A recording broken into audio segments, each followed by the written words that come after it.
wines that I show in the Wine Explorer, they're really special, they're different, and they're people who have put their heart and soul into creating this product the best they possibly can from their bit of earth. It's a bit like Indiana Jones with a corkscrew.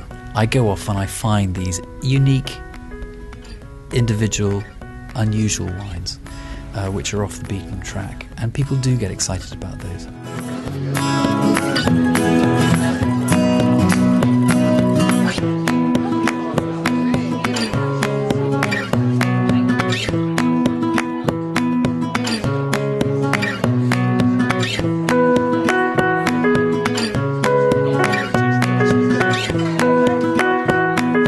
I love the opportunity of introducing people to an eclectic selection of really interesting and different tastes, all in the one room from different vineyards scattered around the world. And what I try to do is to give an idea of what's really happening in those countries, what those vineyards are now producing in relatively small quantities of something really interesting.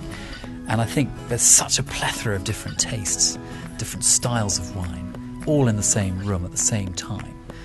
People just don't get that opportunity very often to try these wines before they buy them. It's a superb setting. I mean, I haven't been to the Queen's Club before, and it's a lovely room, and so that makes for a good atmosphere to start with. It's a really good way of trying wines with no pressure.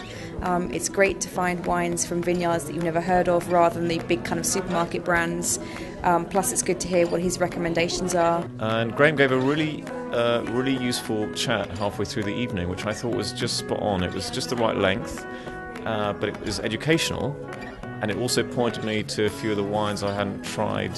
For me it's exploring. He's exploring, I'm exploring through him, so I quite like that. And there's lots of labels here I've never ever heard of, which are absolutely superb. I think the notes are very, very good, the wine notes.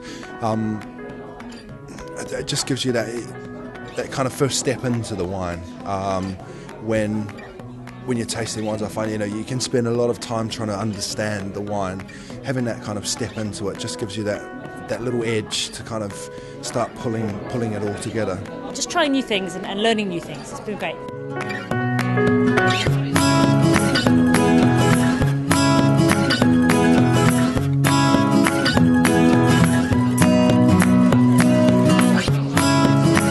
The moment when you find something and you think, wow, this will go down so well in the UK, it's a magical moment.